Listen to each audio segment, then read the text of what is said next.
day of September of, August 2023. We are in Manatee County. My name is Bill Logan. I'm the Information Outreach Manager for the county.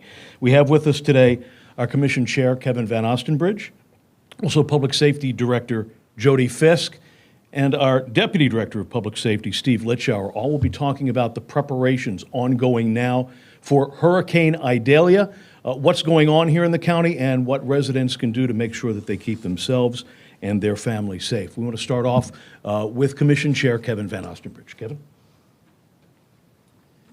Thank you, Bill. We also have with us Commissioner Satcher, Commissioner Ron, and Commissioner Ballard, Deputy County Administrator Courtney DePaul, Interim County Administrator Charlie Bishop, and Tara Polton, representing Congressman Buchanan's office. So we're sort of going to give you a state of the state at this point. We're starting to feel some effects of Hurricane Idalia at this point here in Manatee County. We do continue some final preparations, but residents and visitors are monitoring and are continue to monitor messaging and react and respond accordingly. During a normal day, our Manatee County website, which is mymanatee.org, hosts approximately 250 individual users at a time. Luckily, residents have been heeding our advice and listening and going to the site to get information, and our traffic is up to 8,000 users at one time, which is great. So they're checking their evacuation level, they're finding sandbag locations, and they're signing up for Alert Manatee, which we'll get into a little bit later. But remember, if you have any issues accessing the information online, then you can call 311. So our Citizen Information Center for Manatee County is 311, and when you dial that, we have operators who are very busy at this moment, but they're doing a great job. We've beefed up the number of operators in our 311 system, but you can reach out to that to ask virtually any question that's county related, and if you dial 311 from anywhere in Manatee County, it will take you to that system. The outside line to just call the county, though, is 941-748-4501 if you need that. So far, 311 operators have helped over 2,600 visitors and residents from Manatee County. Here at the EOC, our Emergency Operations Center is operating at level 1.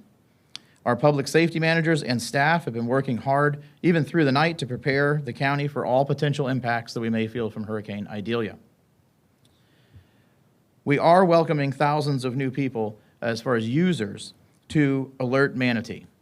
And Alert Manatee, you can still sign up now. You go to mymanatee.org/Alert Manatee, and you will get real-time information. Once you sign up, you'll get text messages.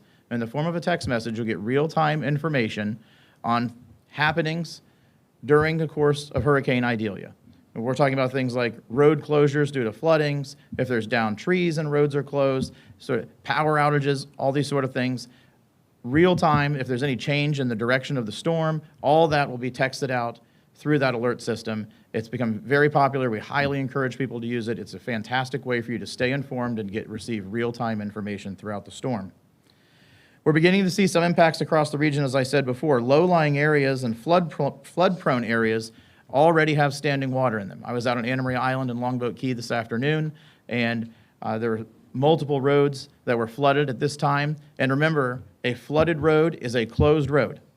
You should not drive through a flooded road. You don't know what's under there. You don't know if there's a potential washout, if there's down power lines. So a flooded road is a closed road. And we say turn around, don't drown, because you have no idea how deep the water could be or if things are flooded out. So please, folks, going forward, because we know that there's going to be a storm surge following what would be considered the impacts of the hurricane. So after the wind and the rain, we know that storm surge will follow that. And in fact, that will be the most significant storm surge. So we're asking you, please, please do not be a disaster tourist or a hurricane tourist. So please just don't go out on the roads sort of, playing like you're a weather guy or a Fox News contributor and trying to catch good footage. Please don't do that. Leave that to experts. Stay off of flooded roads and out of the way of rescue crews and first-in teams. And we'll try and get power linemen out as quickly as we can, but we don't want people in their way. We want to stay clear out of their way so that we can restore power and restore the county to its full operating level as soon as humanly possible. So with that, I'll turn things over to our Public Safety Director, Jody Fisk. Good afternoon, everyone. Just as a reminder, we have issued mandatory level A evacuations. That is all mobile homes, manufactured, and RVs. So please, if you've not left, take the opportunity now, gather what you need. You can go to one of our shelters. We currently have 3 shelters that are open for the general population: Freedom Elementary, Mills Elementary, and Miller Elementary. Currently at Freedom, we do have 129 evacuees. There are 91 evacuees at Mills and 94 at Miller. Please, again, if you have not left, take what you need, make your way to a shelter, to a friend, to a family member, do what you need to keep yourself and your family safe. Excuse me. If you are choosing not to go to one of our shelters and you are going to seek evacuation elsewhere, tens of miles, you don't need to drive to the Florida-Georgia line, tens of miles away from evacuation level A. Make sure that you are comfortable, that you are safe, and ride out the storm. And again, please pay attention to the surge. Tomorrow morning when the winds die down is not going to be the time to try to go home. Pay attention to all of our updates that are coming from public safety. Another reminder for everyone, there will be no trash pickup today or tomorrow, and recycling and yard waste is canceled for the week. If your trash pickup day was today, you will get picked up Thursday. Thursday's trash pickup will be on Friday. Friday's trash pickup will be on Saturday. You can also go to our website to check for all of those updates. With that, I'm going to turn it over to Deputy Director and Emergency Management Chief Steve Litzschauer.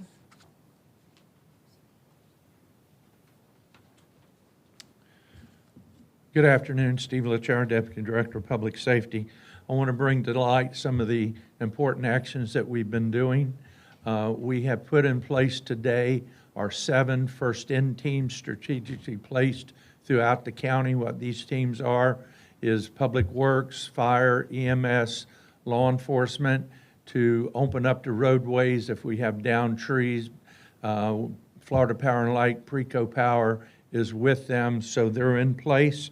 Earlier today, Public Safety and our transportation team helped evacuate 116 patients from a downtown assisted living facility to one of our county general population shelters. Please don't wait until the last minute. Now is the time to evacuate. As Director Fisk said, evacuate tens of miles, not hundreds of miles, but now is the time to do this. We do not know yet exactly when or what the storm's going to do. We know we're going to get surge. We know we're going to get rain. We're worried about flooding.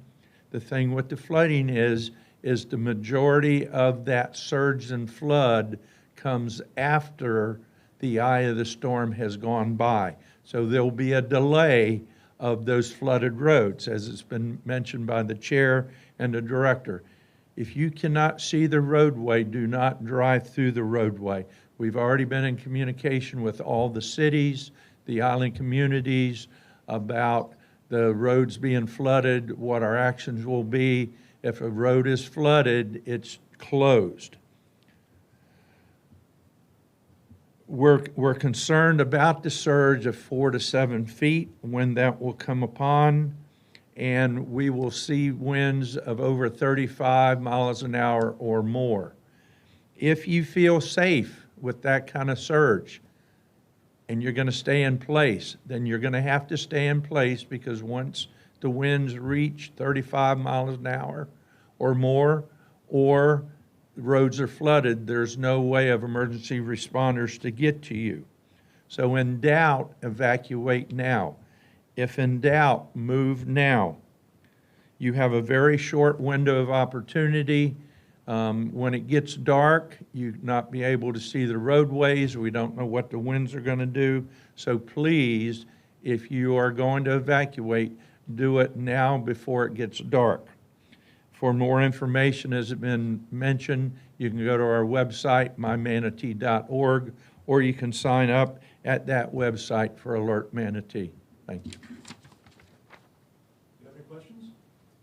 Yes, you said the county is currently operating at EOC 1. What exactly does that entail here at your office? A level 1 activation is 24-hour staffing, so we've actually been at that level since yesterday. We have 2 shifts, an Alpha Bravo shift. Every emergency support function is providing 24-hour coverage at the desk. So really since yesterday, we have been on constant conference calls. We've been in direct contact with the state emergency management as well as our federal partners. So it's 24 hours until the storm passes and we are sure that it is safe for residents to return back to their homes and the shelters are clear. Currently, there's 3 shelters open. How is that decision made to only open 3? Based on the number of population in the affected areas and what the shelters can hold. If the need arises, you're certainly open to opening more? Absolutely.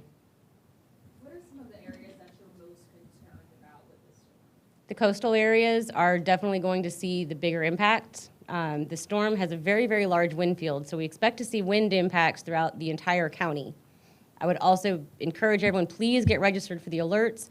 Due to the side of the storm that we're looking to expect, we are expecting to see some tornadic activity, so those alerts will go out as soon as we receive them from the National Weather Service. The coastal counties, or coastal area, however, will definitely see the higher wind gusts, and they will see the surge. Talk about the importance of having these teams that were mentioned, that are, I guess, throughout the entire county that I think consist of maybe the sheriff's office. The first in teams, excuse me. Once the storm passes, the wind dies down, and it's light out, those teams are responsible to go in and make sure that the roads are clear. So if there are down power lines, if there are trees in the way, any kind of debris, they actually make it passable for first responders. And with the power companies there, we're also able to clear any down power lines and make sure those lines are not active. What message do you give to people in these mobile homes, manufactured homes, or RVs who are deciding to just, stay and not take these evacuation orders? I would urge them to reconsider. If they are choosing to stay, I would highly recommend making sure all of your mobile devices are fully charged.